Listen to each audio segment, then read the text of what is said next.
Hello बच्चों, आप लोगों का पॉलिटिकल साइंस अगर एमडीसी सब्जेक्ट है जिसमें इंडियन पॉलिटिकल सिस्टम है तो इसका पेपर मेरे पास अवेलेबल है 2026 का लेटेस्ट ही। ठीक है, अगर आप BA BCom BSc BH BCA and BTM BSc home science अगर फर्स्ट ईयर के स्टूडेंट हैं तो आप ये वाला पेपर पढ़ के जा सकते हैं। आप लोगों के लिए मैंने 15 इंपॉर्टेंट क्वेश्चंस भी डाल लिए पॉलिटिकल साइंस जिनका भी एमडीसी में सब्जेक्ट है उन बच्चों के लिए। और ये पेपर भी मुझे भेज जाता है। ये पेपर जो है वो दूसरी यूनिवर्सिटी का है, एमपी की यूनिवर्सिटी है जीवाजी यूनिवर्सिटी, उसका ये पेपर है। तो ये पेपर मेरे पास अवेलेबल हो गया है, बच्चे ने मुझे भेज दिया था। तो अब आप लोगों का भी जब पेपर हो जाए ना एमडीसी का, पॉलिटिकल साइंस का या किसी भी सब्जेक्ट का, तो आप मुझे वो पेपर भेज देना, है ना, टेलीग्राम चैनल पे, जिससे दूसरी यूनिवर्सिटी के बच्चों के लिए भी अवेलेबल हो जाए, जैसे आपके लिए अवेलेबल करा दिया था उस बच्चे ने, है ना। हेल्प हो जाएगी बच्चों की, दूसरे बच्चों की। तो आप लोग भेज देना अपने पेपर को, मैं आप लोगों को बता देती हूँ। और इम्पोर्टेंट क्वेश्चन भी मैंने बताया, आपके 15 क्वेश्चन बनाए इंपॉर्टेंट आप लोगों के सिलेबस के अकॉर्डिंग। मैंने सिलेबस डाउनलोड कर लिया था एमपी हायर की ऑफिशियल वेबसाइट से, तो आप लोग भी कर सकते हैं अगर जिन बच्चों को सिलेबस चाहिए हो तो। और मैंने आप लोगों के क्वेश्चन बना दिए, साथ में आंसर्स भी बनाकर इसी पे डाल दिया है वीडियो। आप कमेंट कर देना, आपको वीडियो का लिंक भी भेज दूंगी। पहले वाले पेपर देख लो किस टाइप से पेपर बना था दूसरी यूनिवर्सिटी में इस सब्जेक्ट से रिलेटेड। 2 घंटे का हुआ था ये पेपर और 100 मार्क्स है मैक्सिमम। पास होने के लिए आपको 35 मार्क्स चाहिए, ठीक है। सेक्शन ए देखिए, इसमें मार्क्स डिस्ट्रीब्यूशन अलग हो सकता है। जीवाजी यूनिवर्सिटी में, विक्रम यूनिवर्सिटी में आपके जैसा ही मार्क्स डिस्ट्रीब्यूशन होता है, पर सिलेबस सेम है तो क्वेश्चन सेम टाइप के बनेंगे। तो आप देख सकते हो किस टाइप के क्वेश्चन पूछे जा सकते हैं आपके एग्जाम में, इजी है या टफ है, आप लोग से बन जाएंगे कि नहीं ये भी पता लग जाएगा आपको।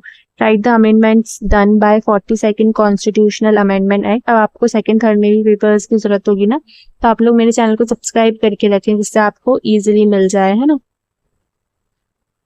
42, ठीक है, 42वें संविधान संशोधन द्वारा प्रस्तावना में किए गए संशोधन लिखिए।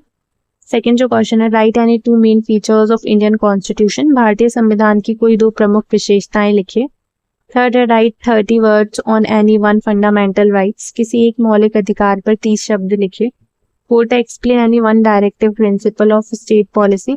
किसी एक नीति निर्देशक तत्व को स्पष्ट कीजिए। फिफ्थ है, what is the difference between fundamental rights and directive principle of state policy. मौलिक अधिकार एवं राज्य की नीति निर्देशक तत्वों में अंतर बताइए।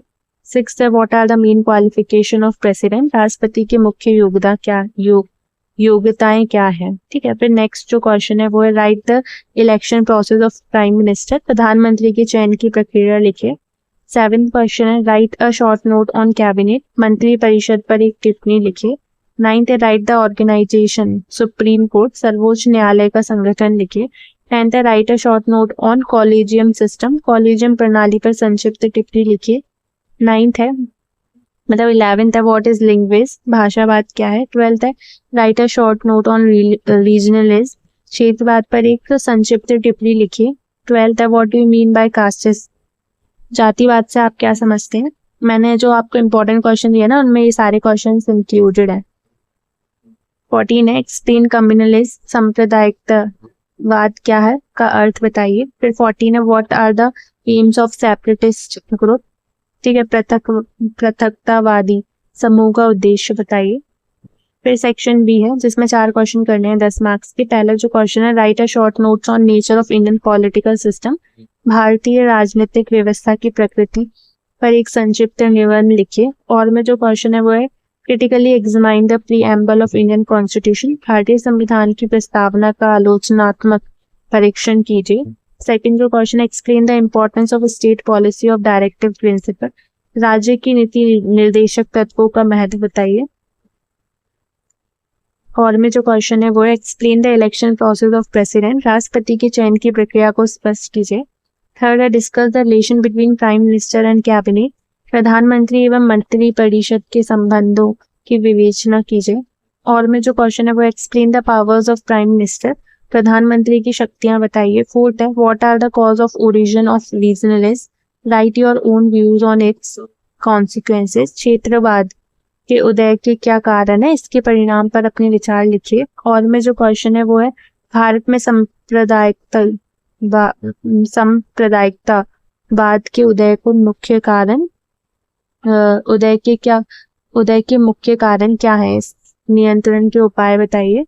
What are the main resources for the rise of communism in India? Explain the major measures to control it. फिर सेक्शन सी है, लॉन्ग आंसर टाइप क्वेश्चन है, उसमें जो फर्स्ट क्वेश्चन है, discuss and detail the fundamental rights, मौलिक अधिकार का विस्तृत विवेचन कीजिए। और में जो क्वेश्चन है वो है, discuss the emergency power of president, राष्ट्रपति के आपातकालीन शक्तियों की विवेचना कीजिए। सेकंड क्वेश्चन है, critically evaluate the power of judicial review of supreme court, सर्वोच्च न्यायालय के न्याय पूर्णाविलोकन शक्ति का आलोचनात्मक परीक्षण कीजिए। नेक्स्ट जो क्वेश्चन है 7th पेज पे, भारतीय राजनीति पर सांप्रदायिकतावाद और जातिवाद के प्रभाव का वर्णन कीजिए। Describe the effect of communalism and casteism on Indian politics. ठीक है, ये पूरा पेपर था आप लोगों का।